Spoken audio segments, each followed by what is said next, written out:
All right, we're here. Happy Friday!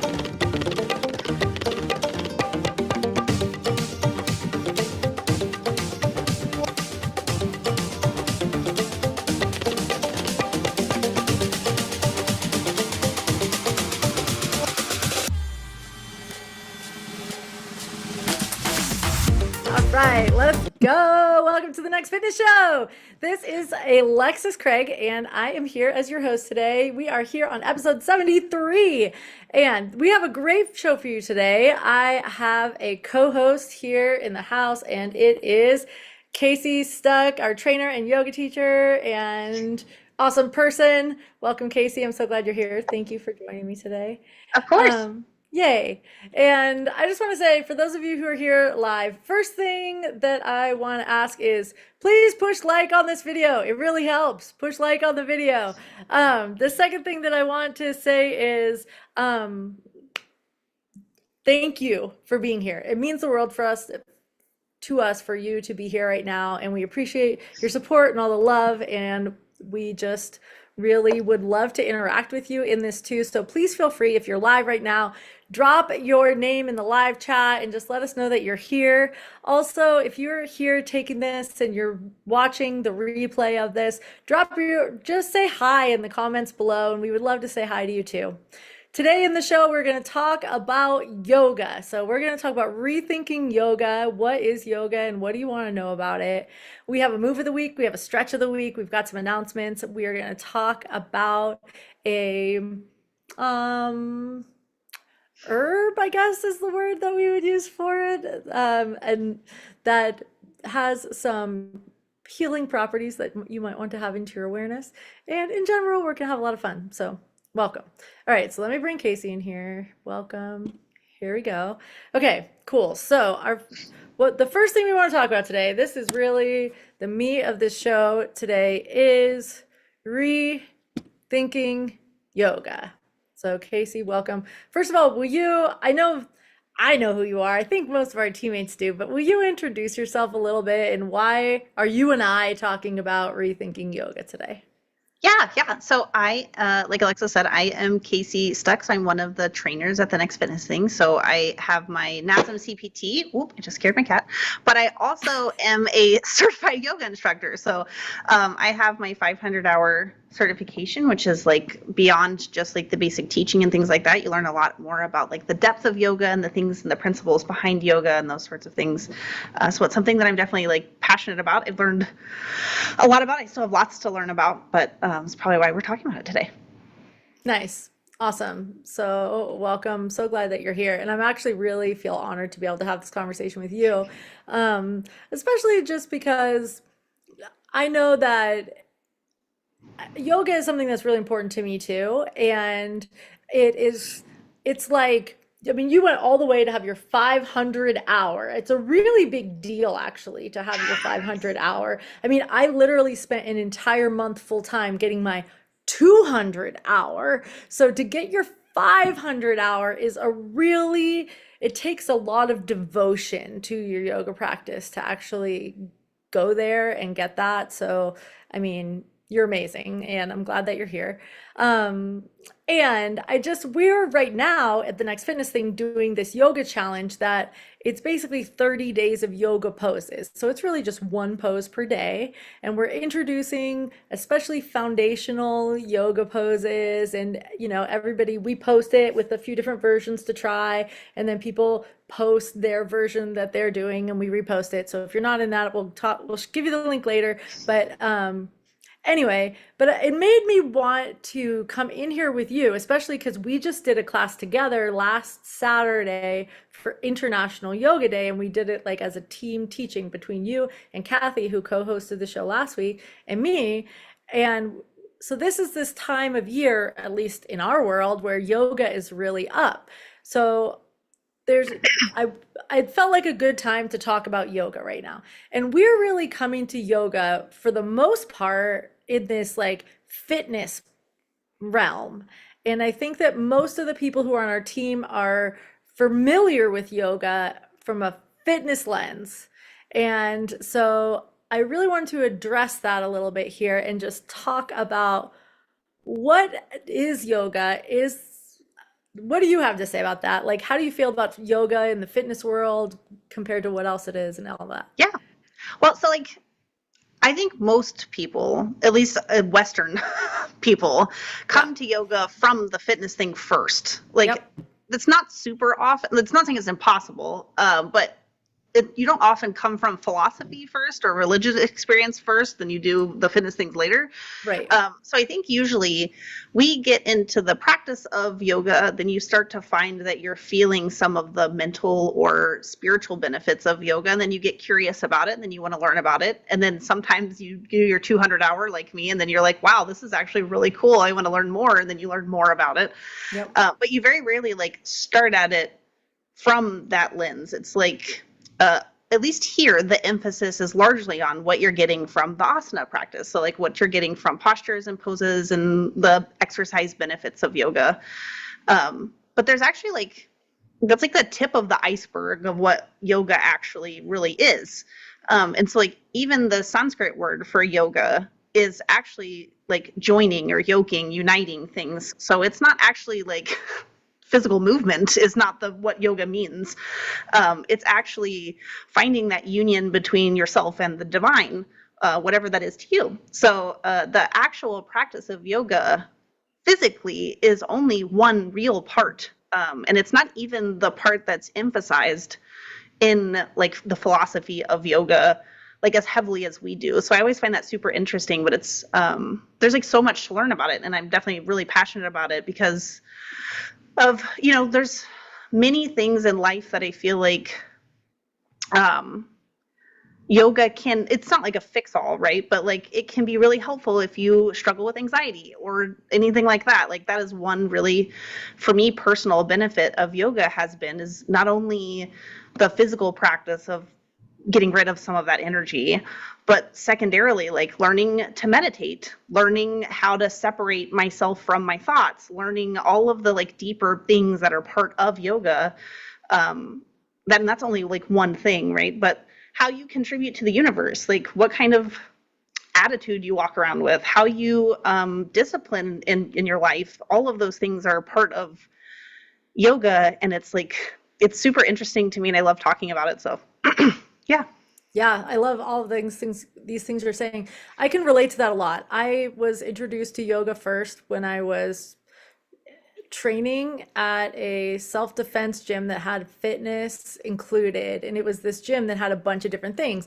They had boxing, they had kickboxing, they had, CrossFit, they had yoga, they had all of these different offerings that were all included in the membership, right? And so I basically was just trying out all the different classes, and I went to yoga and I was like, oh, this is like stretching, kind of like in dance class. And that was what made me get into it, was just that I liked the stretching and it felt like it was helping me in my body, and I've noticed that it improved my balance, and I noticed that even like it had a different approach to stretching than the way that I had been introduced to stretching in dance, and that I seemed to be getting more results in flexibility and mobility from yoga than I ever had in dancing at like stretching at dance. I'm a person who like physically in my body, I can gain strength really quickly, but stretching is like really challenging for me. I'm kind of like, so I would say I'm tight or something like that, right? Especially when I was little, everyone would say, "Oh, you're so tight." And what yoga really taught me in the physical was that I could use my propensity for gaining strength to gain flexibility by gaining strength in the flexibility, and then it would actually make me be able to lift my leg higher or get further in the splits or like all those things. So I had a very like ambitious place that I was coming to into yoga, and I was coming to it wanting something from it in this way, in a very capitalistic or like, it's like this sort of like wanting to get the gain out of it kind of way. And then the deeper I got into yoga, the more I got curious, like, why are we making the sound at the end? What is that? Like, and then I started taking yoga other places besides just at the self-defense gym. And then that made me like have more awareness. I'm like, there's chanting going on. I don't know anything about this. and people would give the poses not only in English but also in Sanskrit, and I was like, what is this? And it just made me really curious. And then when I had a really hard time in my life where something like was extremely stressful and emotional distress, then yoga was like medicine, where I could go to yoga and it would help me to calm down, and it would help me to feel like I was okay, and it would help me to come feel safe in my body again, and like all of that kind of stuff. And so that made me even more devoted to yoga without really knowing, until I was already pretty, like I was already very involved in taking yoga regularly before I got more curious around the other sides of what yoga even included. And I had no idea. Like I had no idea that I was, you know, dipping my toe into the water of this like much larger offering of, with thousands of years of history that, Yeah. there's like, I mean, to be honest, I mean, I could go into the 8 limbs of yoga and all these things, and maybe I should right now, but I just want to say that, like, traditionally, my understanding, and I'm not speaking from, I mean, I'm working on my 500 hour right now. I do have a 200 hour. I've been teaching yoga for more than 10 years.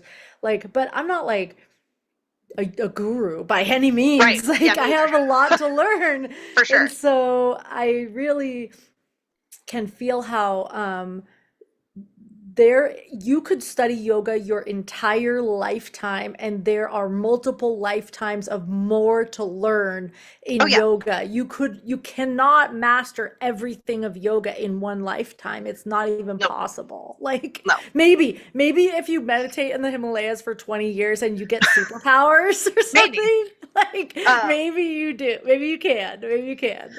yeah, I mean, there's like concepts of yoga that I remember taking during my teaching certification, and like I still think about them sometimes, and I'm like, yeah, like that I could see like this different angle from it. It's like anything with philosophy, really, right? Like you never stop like learning or thinking about those things. But like one of the things that you were saying about yoga that reminded me of, like, when I started learning to do arm balances and handstands and headstands, right? Mhm.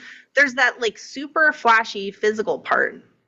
And then you start thinking about like, what are you actually learning? Like, so physically, totally agree. Like, so I am very hypermobile. And for me, it's very Right, you're difficult like the sometimes. opposite of me. Yeah. For me, it's very difficult sometimes to tell like where my body is in space. And like sometimes I can't get the right things to turn on. And so, Mhm. like, for me, yoga a lot of times was like figuring out how to feel things in the right spot. Right. And to like feel stable in certain parts of my muscles.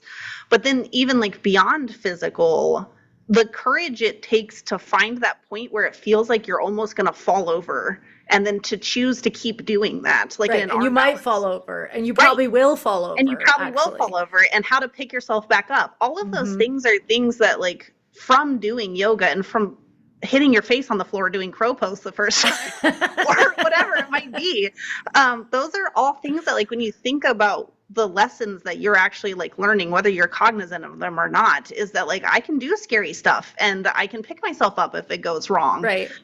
And so like Right. that You can kind learn of to like, land safely even if you fall. You can yeah, learn how to land in a way that you're not going to like destroy yourself. You're just going right. to laugh and try again. Right. Like, And so like it starts as that like super flashy, like, cool, I can stand on my hands, but then it ends up mhm. at this like, look what I've learned, that like it's really scary to kick up to the wall. But I can Mhm. do stuff that's scary. And so then when you encounter something in your life that's scary, you're like, I can do scary stuff. I did a handstand, and like it Right. sounds ridiculous, but you also like start to learn that like deeper message behind some of the stuff you're doing. And Right. I would also say like the other thing over like years of yoga practice and that sort of thing, because I've been doing yoga since I was in my teens also. Nice. Um, uh, there's like no yoga police either. Like if something doesn't feel Regardless right, of what somebody might tell you. right. If something doesn't feel right for you, and it's not like I just don't feel like doing it that way. If it really doesn't feel right to you, then don't do it that way. Right. And I think that's another thing too when it comes to like doing yoga. People get really focused on the shape, and I can't do that particular thing. Well, then do it how your body wants to do it, Right. Just and don't go figure do out. Iyengar or Ashtanga. Yeah, well, yeah. Don't do that type of yoga. Do the type of yoga that would let you do what you want to do. Uh, Um, but there's something for everybody, even if what you enjoy is yin, or what you enjoy is you like the Ashtanga type yoga. Maybe you like the structure of it. yeah. But there's something for everyone, and I think you can still learn those same like deeper underlying messages in any type of yoga that you approach, whichever one Right. fits I what you're mean, for looking me, for. it's like even learning to breathe through the stressful situation. Like, that's Yep. really probably the biggest skill set that I take from yoga to the rest of my life is we're put the whole asana practice to me, besides preparing you for meditation, all those things that we explicitly think of as the biggest benefit for me is I am going to go put myself into a stressful situation, which is like a pose that feels uncomfortable in some way. Yep. And I'm going to recognize that it's okay for me to feel uncomfortable and that I can breathe with the discomfort Yep. and that I can sit with and experience that discomfort with curiosity without needing to necessarily change it, Mhm. and just to allow for myself to experience the discomfort, especially knowing that I'm not staying there forever. Yeah. I'm just in this posture for these moments while I'm here to be in this posture, and then it will be a different posture. And Yeah. so that is such, for me, the biggest takeaway that I get out of the asana practice, at least. I want to present something. Okay, Yeah. so yesterday we taught seated yoga, and my Mhm. mom came, and my mom's here right now. Hi, mom, glad you're here. P.S. Donna D says hello. Aaron says hi. There's probably a few more people here. What's up? Anyway, so my dad made this comment. I'm getting this by text message, and it was like, you know, you need to do yoga for men. I mean, like, this is just so for women. And I was just like sort of laughing getting that message. I mean, I was like, okay, mom, tell dad that women have only been permitted to practice yoga for Yeah. a very short amount of time and that it was only men for a really long time. Really long time. Yeah. Yeah, I think that's something I don't know that people realize either. So yoga goes back all the way to like the Vedic tradition, all the way back to like Rig Veda and Upanishads, like the text from like BC, like Right. very long time ago. Thousands of years. Yeah. So there's also that whole like uh cultural aspect of yoga that even if it's not something that you engage with, I think it's an interesting thing to learn about, just to be to honor the tradition of it the same way that you might from something that isn't from your culture originally. So Right. that's something that I've really enjoyed in the teacher trainings, because they go through the history and the philosophy of yoga. Like we got to read the Bhagavad Gita, and to like learn about all the different history and cultural significance and the role that it played as part of history also. Right. So that's a very cool part of yoga that I don't think Right. most of us are cognizant of. It kind of gets left out. Right. But there's like a depth of tradition there. Like even if you go learn about the Ayurvedic lifestyle, all of those things are like And deeply what is the rooted. Ayurvedic lifestyle? Yeah, so Ayurveda is, I'm not like the most in depth with Ayurveda itself, but it's just like um there's different ways of measuring like the energy that is part of you, like the types of foods you eat, maybe the times you wake up, Right. all those sorts of things by the gunas and the things that are part of your energy and your spiritual nature. Right. My Um, understanding is it's like a medicine yeah, path.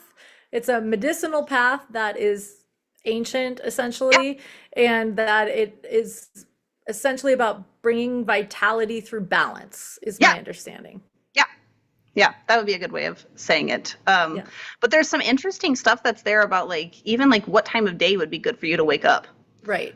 and all those sorts It's of like things. you could, so according to Ayurveda, you could, everything is medicine, is my understanding. And it's just understanding like the nature of things so that Right. then you can use the appropriate medicine at any given time or notice that you're out of balance because Yeah. you're really deep into, one element without the Right. other balancing Yeah, elements there exactly. to support. Um, and I find it like just fascinating It and I is. love it. And it's just amazing to me how much wisdom there is there. Yeah, there's so much. It goes so deep. Mom says there's so many new terms and ideas. In the beginning, you need a special skill to not feel overwhelmed with all this new information. Yeah, I can hear that. I really can. It's information overload and it's like terminology you've never heard before. So the biggest thing I think that I want people to get out of this is that there is this sense of yoga as exercise and there is the asana, that's what it's called. Every single when you're seeing these poses come up in our 30 days of yoga challenge, I've been putting the English name and then I've been putting the Sanskrit name after it so that you can see that it is there. You'll notice that at the end of every single Sanskrit name is asana. So it's like Chaturanga Dandasana, Tadasana. Like they all say asana at the end because asana is essentially the word in Sanskrit. My understanding is that it means essentially the physical pose is Yeah. really what it Pose means. or Is that posture. Yeah. posture? Yeah. So the asana is one piece of yoga. I just want to name the other seven limbs because just so you get a sense, there is yama, that is ethical disciplines, niyama, that is personal disciplines, asana is the postures, there's pranayama, which is essentially breath control or breath techniques. Hmm. There's pratyahara, which is essentially turning inward and withdrawing from your senses. Um, there's dharana, which is concentration. There's dhyana, which is meditation. And then there is samadhi, which is essentially liberation. So all of these are sort of under this umbrella of what Kacey is describing as like yoga philosophy. And I just want to also recognize that I've had people come up to me in the past where they're devoted to a religion that is, a different religion than what we're talking about with yoga.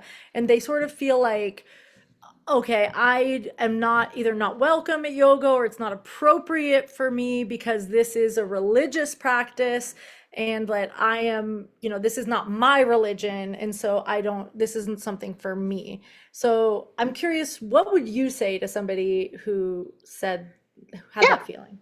Yeah. So, I mean, okay. So the first thing is realistically, that is where yoga came from, right? So it came from another culture, another religious belief. It is a distinct part of another part of the world's culture. Hmm. And so I do think you should be respectful of that. So if you are of another religion and you feel like you can't approach it, at least to be respectful of that does not mean you have to engage with that part of it or even have your yoga mean that. But if you can't hold those things equal, which is totally fine, I would say like you might want to think about that a little bit just to be respectful of the tradition itself. But um, it means yoga to union, to yoke, to find that sense between yourself and the divine. It doesn't say what the divine is.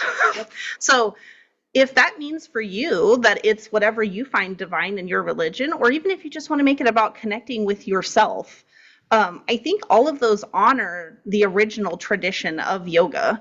And so I don't necessarily feel like that is necessarily disrespectful or engaging in another religion. As long as you're thinking about what for you is union, what are you finding the divine in? What are you connecting with? Even if Right. it's just the energy of the people around you and yourself, you're still honoring the roots of yoga by doing that, but doing it in a way that works for you. Right. So like that's kind of how I personally feel about it. But I can see if it's something that you feel really strongly about that's not something that you connect with. That if that may not be the right aspect for you to engage with. But that doesn't Right. necessarily mean you can't learn other principles from Sure. yoga. It's just something to think about and be respectful of, I think. That's kind of where I really resonate with what you're saying. I feel like the first thing I would say to that person is, where are you taking yoga? And if you're taking yoga at a gym or somewhere that is more in the physical realm, you are very unlikely to encounter yoga that is really even intersecting with with any kind of religious practice outside of a bunch of True. stretches. Yeah, Like, for I sure. mean, Western yoga is very sanitized Right. from what, like, the tradition of classical yoga really is, right? 100%. And on some level, I think that's a beautiful thing. That is the yoking. It's the way that it's like it's allowing this connection without you having to go all the way there. And Right. so I actually think that's beautiful. And it's been for me an opening into the spiritual realm that I didn't have before, that yoga opened a door to.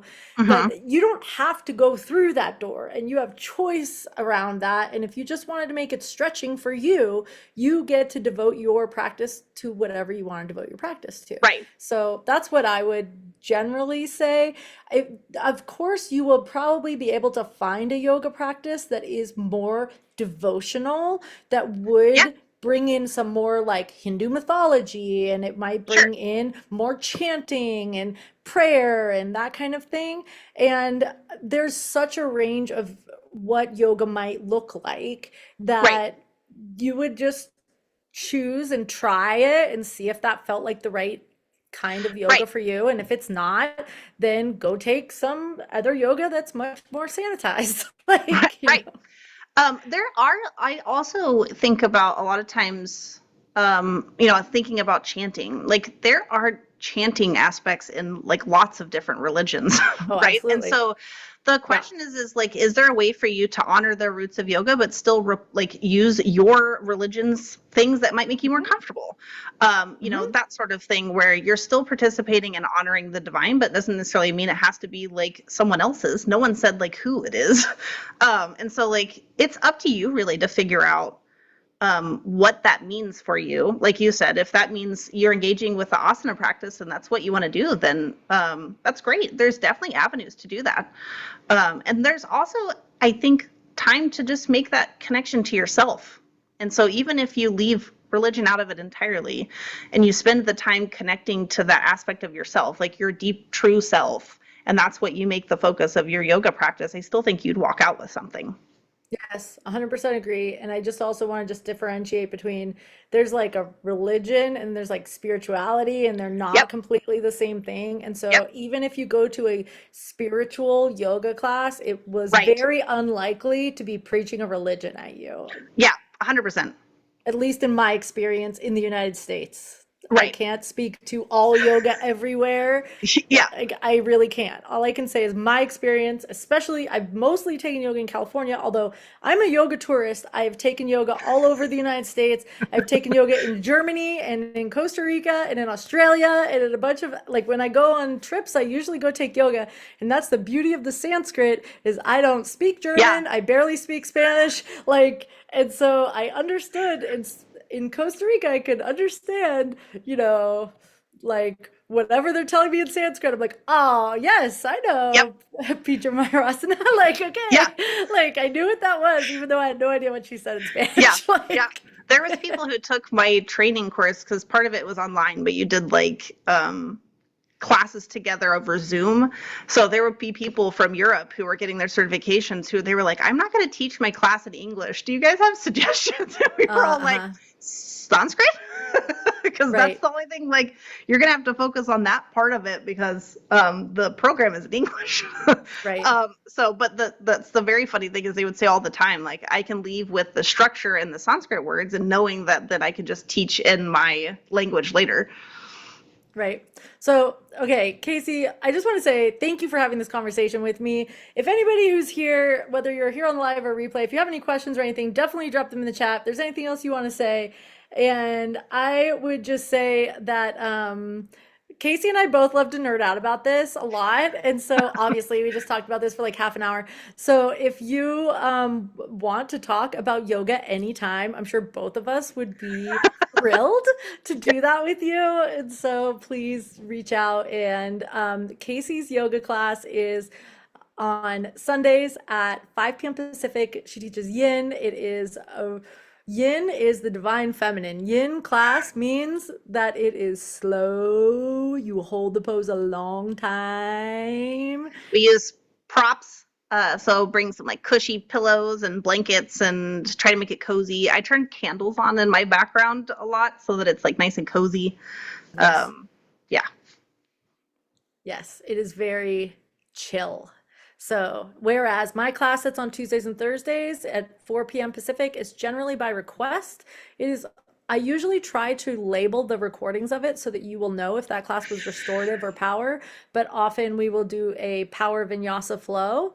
And other times it's much stretchier.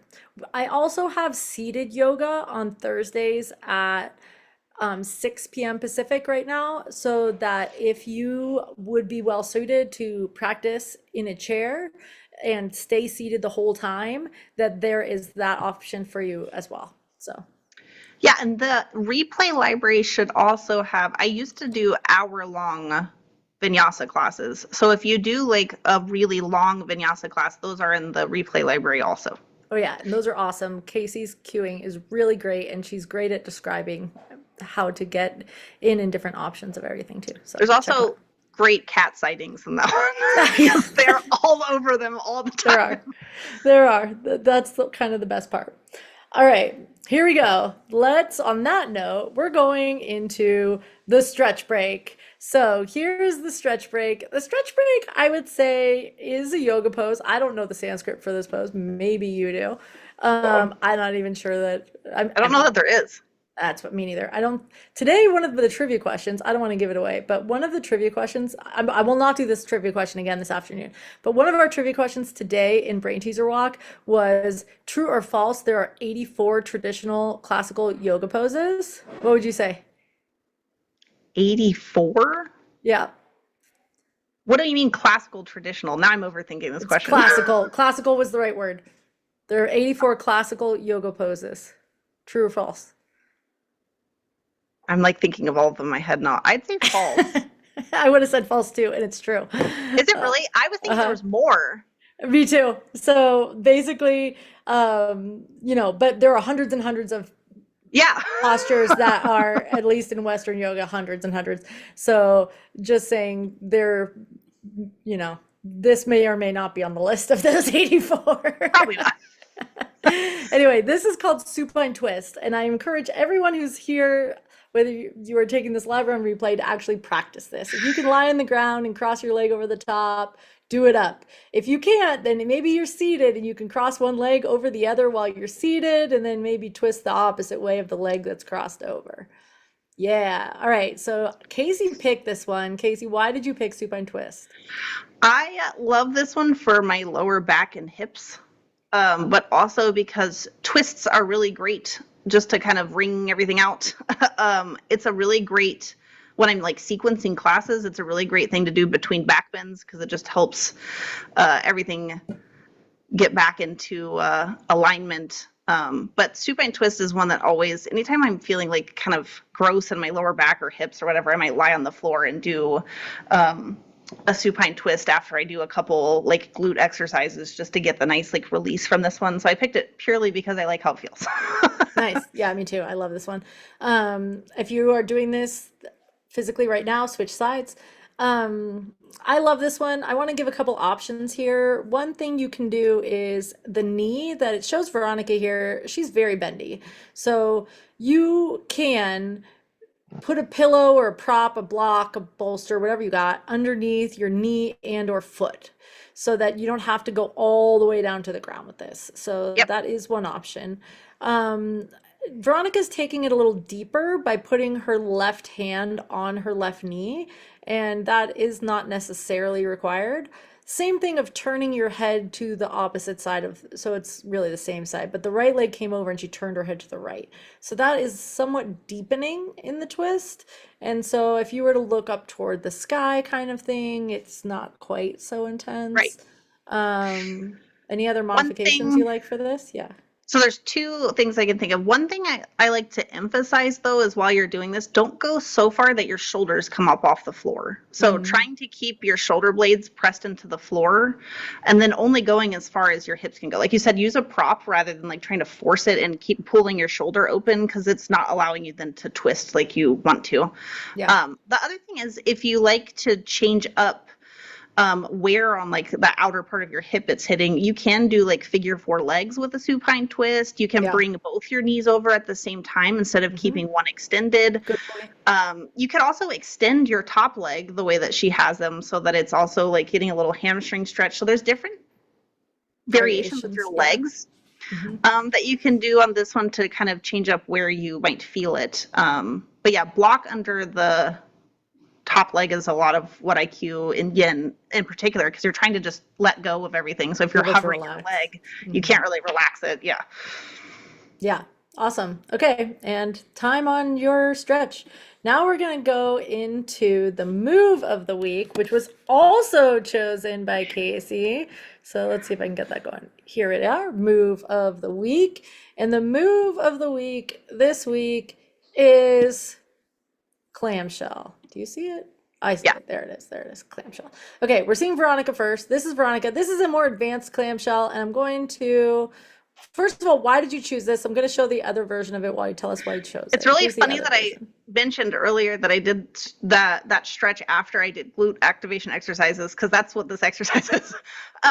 So it is a really great exercise. Like we mentioned earlier, I have hypermobility, and this is an exercise that my physical therapy had me do. Like I do them pretty regularly because it's really great for your glutes and glute engagement and that sort of thing. So that's why I enjoy this exercise, even though I also don't enjoy it at the same time. But that's why I picked this exercise. That's hilarious.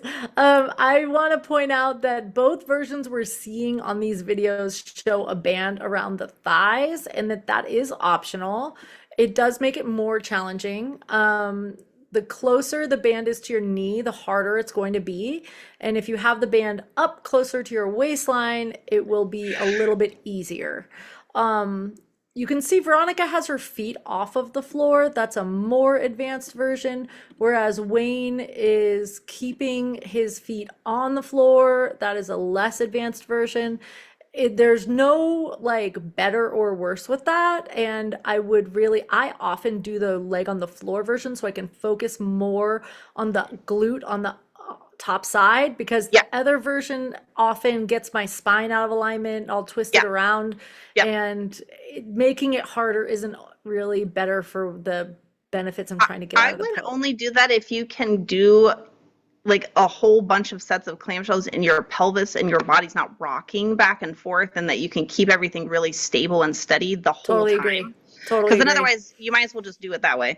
The other thing tip-wise that my physical therapist recommended for me, especially if you're someone who like struggles with getting your glutes to activate, is she also reminded me to press my bottom leg down while I was doing this for stability. Nice. And so like if that's not something that comes naturally to you, that's a really good cue also. So not just squeezing the top, but squeezing the bottom glute to help keep you stable is something that I don't think you think I'm moving my top leg, so squeeze top leg. But it doesn't always.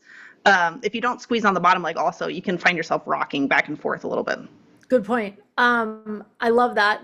You might find this in a Pilates class, you might find this in a bar class, you might find this in a strength class. This is kind of one of those crossover moves that you can see it all over the place. I would say the biggest benefit of the clamshell is the glute medius. So it's the side glute. So especially if you're someone who's prone to lower body injury, whether that's lower back or knee or hip, or maybe something else, ankle. If you go to raise your hand if you've been to physical therapy and they taught you clamshell, because I feel like if you go with anything in your lower body, they're going to give you clamshell. They are, because it's a great glute activation exercise. So like we all sit a lot. We can all use with some kind of glute activation exercise. Yeah, gluteal amnesia is real. So Yeah. So anyway, clamshell's awesome. You could even do it sitting in a chair, knees open, knees closed, knees open, knees closed. It's like the Mhm. opposite of remember the Thigh Master that the infomercials or whatever? Yep. Yeah, that if you only do that without doing this, it's conducive to a knee injury. Yep. So do this one. Yeah. Put the band around your thighs and pull out. It's going to Yep. make your lower body happier. Yep. No shade to Suzanne Summers, but just saying. Erin says, me! She's raised her hand. She has been gone to physical therapy and gotten clamshell assigned. And also Donna D as well. Yep, if you've ever been to physical therapy for your lower body, I guarantee you've done those or bridges or both. most likely, unless you only have the kind of physical therapist that just beats you up and that's all they do. Yeah. Okay, so thank you for the move of the week and the stretch. Kacey, it's great to hear your perspective on all these things. We're going to go into announcements. The first announcement is the 30 Days of Yoga Poses Challenge. This is one we've already been talking about. We have started this, but the thing is, this challenge, it's not really like you have to do a certain thing on a certain day necessarily. So you have the calendar when you first start of all 30 days, and then we're just releasing one video per day for those 30 days. And I would encourage you to post on that day if you can, each post, so that by the end of the 30 days you're done. But if you are just starting now, we're on about day 6, I think, my 5 or 6. So Yeah. you could still catch up to the previous ones. No, it's one post per day. You could totally do it.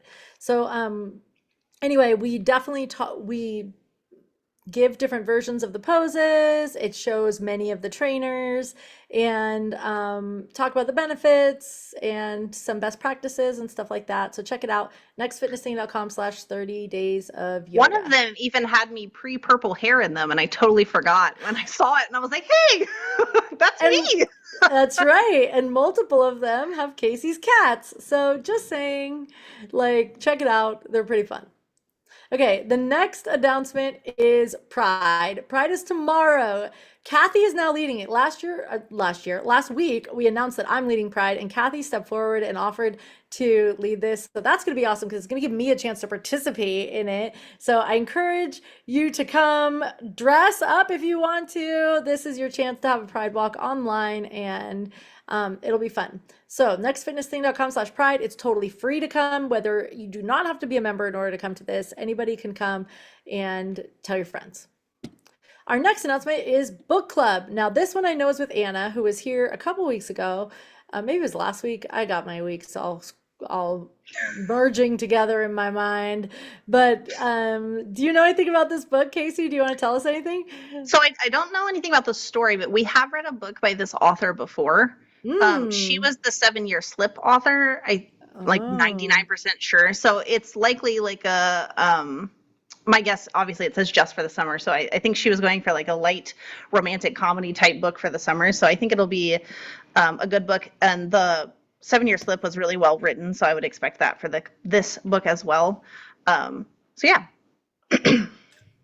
Awesome. It is toward the end of July, so we're just kind of telling you this right now so that you get a chance to get the book and start reading so that you're ready by the end of July. Okay. Oh, it's time for Freebie Friday. Perfect. Okay, let's get this ready. All right. Kacey, are you down to give us sound effects for Freebie Fridays drawing today? Sound effect. What sound effect do I do? Whatever you want, you get to make it up. Here we go. Ready? Go.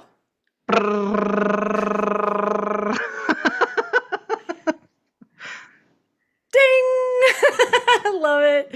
Oh, it's my mom. There we go. Mom, you won a prize. Good job. Nice. Awesome. Love it. Congratulations on winning Freebie Friday. The only people ineligible to win are me and Natalie. Everybody else is eligible to win, including family, including other trainers and stuff too. So feel free. The way that you enter to win Freebie Friday is by commenting on any video on our YouTube. So any time in the next week, starting now, that you comment on any video on our YouTube. I did post a Nexus of Alexis video this week. We have lots of shorts that we are posting for that yoga challenge. So any comment that you put on any video, and it could even be an old one, will count as an entry into Freebie Friday. So if you are the winner, we will reach out to you and offer you the prize. Awesome. All right. So we have one more quick topic in here today. Let me see if I can get it. And we have been doing a bunch of food as far as, highlighting a food of the week or something like that. And recently we're kind of branching out beyond just food into other, I don't know, like herbs, natural things that are of benefit as well. So today we are talking about lavender. All right, so my question for you, this is lavender, at least where I live, lavender is in season right now. It's really actually the end of the lavender season right now where I live. But I'm curious for you, and especially everybody who's here in the chat right now, how do you feel about lavender, and how do you use it? Do you use lavender right now? So Kacey, do you use lavender? Yes. So I have a migraine like disorder. I use lavender a lot when I get migraines. I find the scent can be very soothing. Migraine and peppermint, lavender and peppermint. So I have an essential oil that goes on your temples. I also really like it as just it's a very relaxing scent. So there's room sprays that you can use with it. This is all scent based, I guess. I even have the for Shavasana. One of the things that I find really distracting is my eyes won't relax. So I have a eye pillow that has lavender in it. That's super soothing and comforting. Yeah. So I think that's a really common use. I also see people make lavender tea or lavender desserts and stuff like that, which is kind of cool. The color is pretty. I've always wanted to go to Aix-en-Provence where they grow it because it looks so beautiful. But yeah. Awesome. Thank you for sharing that. Donna D says that she loves it and uses it in her diffuser every night. Awesome. That's cool. Diffuser is a great answer for it for sure. Lavender essential oil is a really easy way to be able to access lavender for sure. I also put it into balm so that it has a soothing kind of calming. I put lavender in the bathtub so that it definitely has that aromatherapy kind of thing. We also use lavender in our garden because the bees love it. And so that way it brings the bees to your garden. So if you're trying to grow vegetables and you want pollinators, or you just want to support pollinators in general, planting lavender is a good thing to do. Honestly, we've had a really challenging time getting it started from seed. I think that some people we're just learning on that still. But I know that it has to be cold before it can, whatever it's called, to come out of germinate. So I think you're supposed to put it either in the freezer or the fridge before you try to germinate the seed. And if you have any tips on germinating lavender, send them my way. I could certainly use them. I'm moving soon, and the place has raised garden beds, and I was thinking about growing some small vegetables, and I might plant some lavender so they can bring some bees. Pollinators. Yeah, good idea. Good idea. Supposedly it's bug repellent. I have not found that to actually work, but I mean, maybe.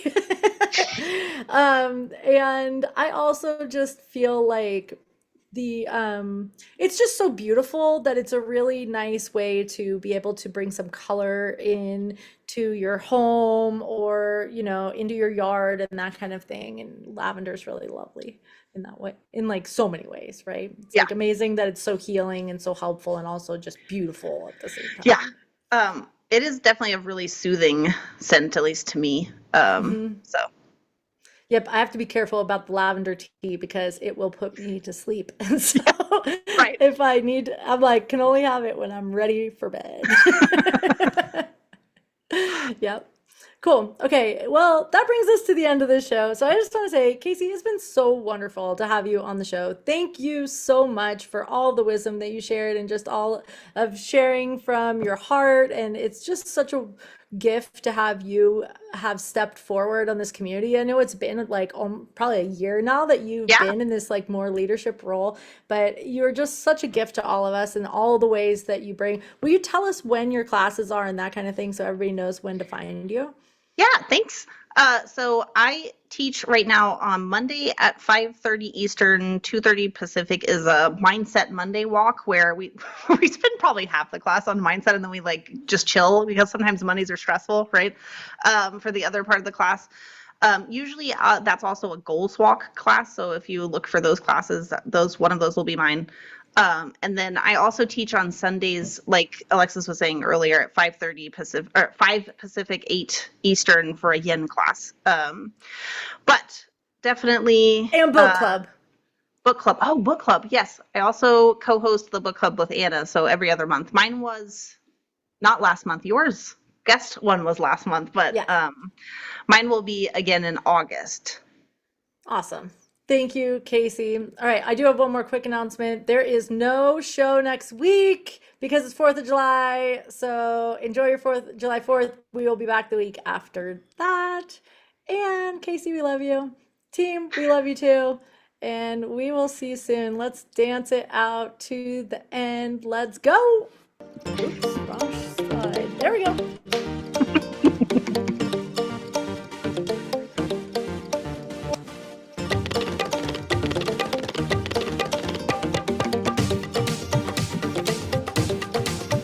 All right, this is your friendly reminder to everybody to go practice some yoga.